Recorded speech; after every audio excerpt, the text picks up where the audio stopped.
सभी प्रभु प्रेमियों को मेरा प्यार भरा राधे राधे। इस वीडियो में हम चर्चा करेंगे मार्गशीर्ष शुक्ल एकादशी के व्रत के महात्म के विषय में, जिसे मोक्षदा एकादशी कहते हैं। एक बार धर्मराज युधिष्ठिर ने भगवान श्री कृष्ण से ये कहा, हे नाथ, आप तीनों लोकों के स्वामी हैं, सबको सुख प्रदान करने वाले हैं, सबको शांति प्रदान करने वाले हैं, आप जगतपति हैं, मैं आपको नमस्कार करता हूं। देव आप सबके हितैषी हैं, अतः मेरे संशय को दूर करने की कृपा कीजिए।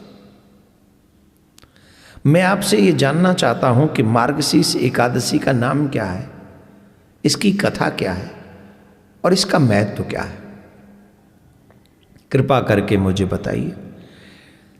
भगवान श्री कृष्ण कहते हैं, धर्मराज, तुमने बहुत ही सुंदर प्रश्न किया है, जगत कल्याण के लिए प्रश्न किया है। मैं ये तुम्हें बता देना चाहता हूं, ये प्रश्न न सिर्फ तुम्हारा हित करेगा अपितु पूरे विश्व का कल्याण करेगा। मार्गशीर्ष शुक्ल एकादशी का जो नाम है वह मोक्षदा एकादशी है। इस मोक्षदा एकादशी का व्रत जो मनुष्य करता है, जैसा कि इसके नाम में ही है मोक्षदा एकादशी, वो मोक्ष प्रदान कराने वाली है, समस्त पापों का नाश करने वाली है, भगवान के चरणों में समर्पित करने वाली है। इस दिन ब्रह्म मुहूर्त में उठकर स्नान करके एकादशी के व्रत का संकल्प करना चाहिए और फिर स्नान करके संकल्प करके प्रिया कांजू का, श्रीवन नारायण भगवान का अभिषेक करना चाहिए, उनका पूजन इत्यादि करना चाहिए, धूप दीप देने चाहिए, आदि आदि। ये क्रम आप सब बार बार करते हैं।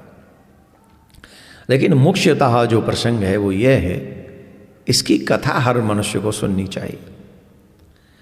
तो इसकी कथा कुछ इस तरीके से है कि गोकुल नाम के नगर में एक वैखानस नामक राजा रहा करते थे। उनके राज्य में ब्राह्मण बड़े विद्वान थे, चारों वेदों के ज्ञाता थे, वेदों के निपुण थे। वो अपनी प्रजा का पालन एकदम पुत्रवत किया करते थे, बहुत बहुत धार्मिक राजा थे। लेकिन एक दिन की बात है, उस राजा को स्वप्न हुआ कि उनके जो पिता हैं वो नरक में हैं, और इस स्वप्न को देखकर उनको बहुत कष्ट हुआ। उन्होंने सभा में आकर इस बात को रखा, और जब उन्होंने सभा में आकर इस बात को रखा तो अनेकों विद्वान कह रहे थे कि आपको इन सब बातों को एक ऐसे ऋषि को बताना चाहिए। पास में ही एक वन है और उस वन में अनेक ऋषि ऐसे रहते हैं जो भूत भविष्य और वर्तमान की बातों को जानते हैं। याद करिए, चंद्रमा एक अकेले ही बहुत है प्रकाश करने के लिए, उतना प्रकाश करते हैं कि अनेकों तारे मिलकर उतना प्रकाश नहीं कर सकते। इसलिए आप वन में जाइए और अपना दर्द उन ऋषि मुनियों को कहिए। तो राजा ये बात सुनकर उस वन की ओर गए। वहाँ अनेकों ऋषि मुनि थे, पर उसी बीच में उनकी जो उनको एक संत का दर्शन हुआ, उनका नाम था पर्वत मुनि। राजा ने उन्हें साष्टांग दंडवत किया और अपने स्वप्न की बात सारी उनको बताई। और जैसे ही स्वप्न की बात सारी बताई तो मुनि ने ध्यान किया, और ध्यान में राजा के नरक जाने का कारण पता चल गया। और वो कारण ये था कि उस समय तो बहुपत्नी का नियम था कि बहुपत्नी रहा करती थी।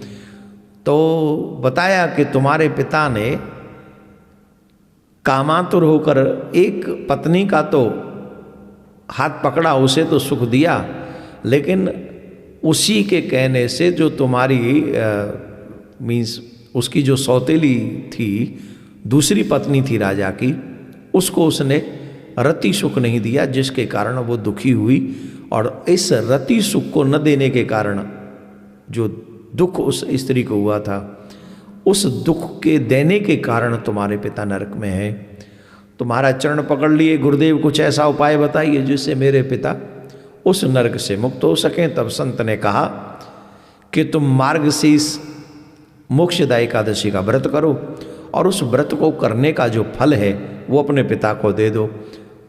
तो जैसे ही तुम ये फल उनको दे दोगे तो वो मुक्त हो जाएंगे, वो नरक से मुक्त हो जाएंगे। और हुआ भी यही, राजा ने वो व्रत किया, व्रत करके उसका जो पुण्य था वो पुण्य अपने पिता को दिया और उस पुण्य के कारण तत्क्षण जैसे ही संकल्प किया तत्क्षण वो उसी समय नरक से निकल गए और स्वर्ग जानते समय अपने पुत्र को आशीर्वाद दे कर गए, तुम्हारा कल्याण हो, तुम जैसा पुत्र सबको मिले जो अपने पूर्वजों की दुर्गति को भी सदगति में बदल दे।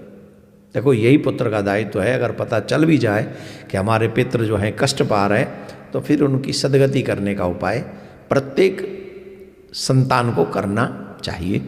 तो ये मोक्षदा एकादशी का बहुत बड़ा महत्व है, इसकी ये कथा है। और हम मोक्षदा एकादशी 1 दिसंबर को रखेंगे और 2 दिसंबर को इसके पारायण का समय सूर्योदय के पश्चात रहेगा। व्रत पारायण का जो समय है वो 6:56 से 9:15 तक रहेगा। आप सभी जो लोग सामर्थ्यवान हैं वो व्रत रखा करें और ज़्यादा से ज़्यादा अपने जो 5 साल से 7 साल से बच्चे बड़े हैं उनको भी एकादशी का व्रत करवाया करें, क्योंकि प्रिया कांजू की कृपा से एकादशी का व्रत बहुत ही श्रेष्ठ है। अनेकों तारे और फिर उसमें एक चंद्रमा, तो व्रत बहुत महत्व है, चंद्रमा की तरह ही है सभी व्रतों में एकादशी का व्रत। प्रिया कांजू आपकी मनोकामना पूर्ण करें। राधे राधे। हर घर में गूंजे सनातन की आवाज। वीडियो को लाइक करें, शेयर करें और चैनल को सब्सक्राइब करना ना भूलें।